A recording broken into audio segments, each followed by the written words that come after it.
Now rule number 7. Previous one was 6. Okay, it was my bad completely. See, abstract ideas or concepts always take singular verb. Abstract ideas or concepts means किसी का quality हो गया, किसी का कुछ हो गया, तो किसी का abstract ideas जो है जिसको हम मतलब abstract ideas जो है जिसको हम कुछ मतलब measure नहीं कर सकते, जो immeasurable है, जिसको हम कुछ नहीं कर सकते, तो abstract ideas और concepts always take singular verb. जैसे कि किसी का intelligence हो गया, it's an abstract idea, right? तो उसके साथ हमेशा singular verb होगा. For example, honesty is the best policy. It's a very easy example, right? Honesty क्या है? एक abstract idea है. Honesty को हम measure नहीं कर सकते. Abstract idea है. हम लोग एक feel कर सकते हैं. No, it's kind of feeling. Abstract ideas means it's kind of feeling. We feel the other thing. Okay. Honesty is the best policy. अब honesty देखो abstract idea है. Abstract idea है तो इसके साथ हमेशा singular verb होगा. Is क्या है singular verb? Then comes to the next point. Education is the key to success. Education क्या है? Again, it's a concept, right? It's a concept. Education, then literate, illiterate. It's a concept. Education is the key to success. Education is होगा, singular verb होगा, because abstract ideas or concepts always take singular verb. Number 8. Uncountable nouns always take singular verb. Nouns are of two types, right? Countable noun and uncountable noun. Countable nouns are those nouns which you can count, like flower, boy, girl, teacher, all of these are countable nouns. Uncountable nouns are those nouns which we can't count. For example, advice, hair, information, then mischief, then robbery. So we can't count this, right? So see the example. So these uncountable nouns always take singular verb. See, first example, Suhana's hair is shining. We can't count hair, right? So hair, uncountable noun, always takes singular verb. Okay. इसके साथ hair के साथ हमेशा singular word होगा. Then Ram gave me information about the culprit which is really useful. Information चाहे आप 5 information भी gather करो या फिर एक इंफॉर्मेशन भी गैदर करो, information always uncountable noun and it always takes singular word. जैसे कि information, Ram gave me information which is really useful, is होगा. Okay, information we can't count, it is uncountable noun. Then Rima gave me an advice which is Rima gave me advice which is really useful. Advice के साथ भी singular verb होगा because it is uncountable noun. Then it is information is also uncountable noun. That's why it is singular verb. Number 9. When the subject consists of one of, then it would be noun. It would be plural and the verb would be singular. Okay. अगर one of से कोई sentence शुरू होता है, किसी भी sentence में one of है, तो always noun would be plural and verb would be singular. For example, one of the girls was singing. रुको. One of the girls, one of आ गया. Okay, wait. One of the girls was singing. कोई एक लड़की गा रही थी. बहुत सारी लड़कियों में कोई एक लड़की गा रही थी. तो बहुत सारी लड़कियों में से ये डिनोट करने के लिए प्लूरल नाउन होगा और वर्ब हमेशा सिंगुलर होगा क्योंकि एक ही लड़की गा रही थी. Of course, one of the girls was singing. Okay, जैसे कि मैं लिख सकती हूँ कि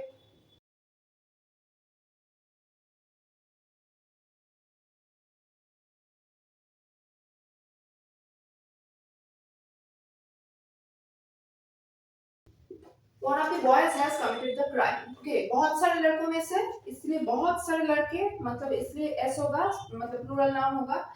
बहुत सारे लड़के में से एक लड़के ने क्राइम कमिट किया है, तो इसलिए वर्ब होगा singular. One of the boys has committed the crime. तो always remember this structure. Okay, one of plus plural noun plus singular verb.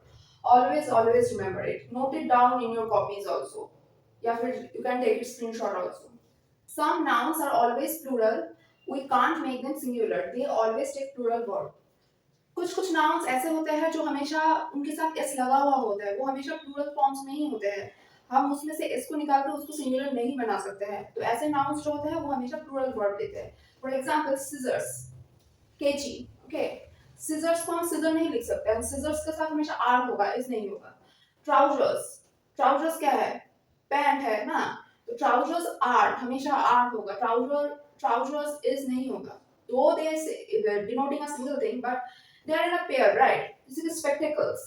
It's a pair, right? तो spectacles r होगा, is नहीं होगा. Goggles क्या है? Sunglasses है. Binoculars, savings, statistics, regards, alms. Alms क्या है?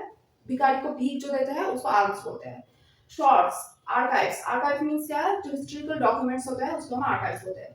रिक्वायरमेंट्स, आउटस्कर्ट्स, आउटस्कर्ट्स क्या है, किसी सिटी के दूर कुछ अगर होना, जैसे कि Matiwara is an outskirts of Siliguri, city के बाहर होना एक्चुअली, सबर्ब्स में बोलते हैं ना सबर्ब्स, तो वही है। देन वेजेस, वेजेस क्या है, डेली जो तनख्वाह हम लोग देते हैं मजदूरों को, मजदूर भाइयों को, तो उसको वेजेस बोलते हैं। Then belongings means your things, you know your luggage, your personal things. Congratulations, surroundings, इन सारे वर्ड्स के साइड में एस लगा हुआ है और ये हमेशा प्लूरल वर्ब लेगा, they always always take plural verbs, you can take a screenshot of it also, it's very very important. Now let's look at the some 2 or 3 examples. Okay. For example, my spectacles are missing. Spectacles always plural word. Okay. These gray trousers look very good on you. Trousers, then plural word. Alms are given to the beggars. Alms, plural word. Okay. I hope you have understand this thing. Title of books, movies, novels, and other words are treated as singular and always take singular verb. Okay. For example, The Arabian Nights has some interesting stories, और Game of Thrones is my most favorite show.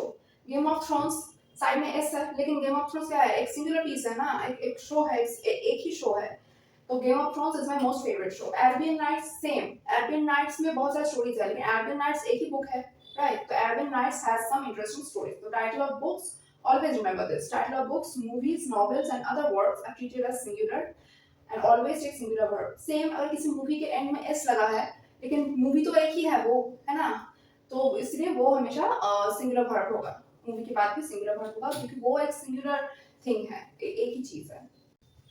Now rule number 12, right, when the subject and verb are separated by a clause or a long phrase, the verb must agree with the actual subject. अगर subject और verb जो है उसके बीच अगर कोई clause आ जाए या फिर कोई लॉन्ग फ्रेज आ जाए, तो वर्ब जो होगा वो एक्चुअल सब्जेक्ट के अकॉर्डिंग होगा। फॉर एग्जाम्पल देखो, Shyamali who is a very good girl, Shyamali comma who is a very good girl comma is throwing tantrum today. अब देखो, अगर मैं ऐसे लिखती कि Shyamali is throwing tantrum today, फिर भी ठीक होता, राइट, बट हमने इसको इस पूरे सेंटेंस को सेपरेट कर दिया एक क्लॉज के जरिए कि who is a very good girl, right. लेकिन श्यामली के according Shyamali is throwing tantrum today, Shyamali के अकॉर्डिंग ही ये जो है वो श्यामली के अकॉर्डिंग हुआ ना, श्यामली के बारे में ही हम लोग बोल रहे हैं, तो श्यामली इज थ्रोइंग टैंट्रम टुडे। और एक एग्जांपल देख लो, all the songs that Arijit Singh sung this year are excellent। अब देखो, all the songs are excellent, right, but हमने इसको सेपरेट किया that Arijit Singh sung this year से। अब ये सॉन्ग्स के अकॉर्डिंग ही आर होगा ना, आर किसके अकॉर्डिंग आया, दिस ईयर के अकॉर्डिंग या सॉन्ग्स के अकॉर्डिंग, ऑफ कोर्स सॉन्ग्स के अकॉर्डिंग आया, तो सॉन्ग्स के अकॉर्डिंग ये जो सब्जेक्ट है तो वही था कि when the subject and verb are separated by a clause or a long phrase, the subject must agree with the verb must agree with the subject. Subject क्या है, ऑल द सॉन्ग्स, ओके, तो all the songs के according ही are हुआ। तो हमेशा अगर long phrase है तो घबराना नहीं, तो पहले आइडेंटिफाई करना कि सब्जेक्ट क्या है, सब्जेक्ट के अकॉर्डिंग ही वर्ड होगा, ओके।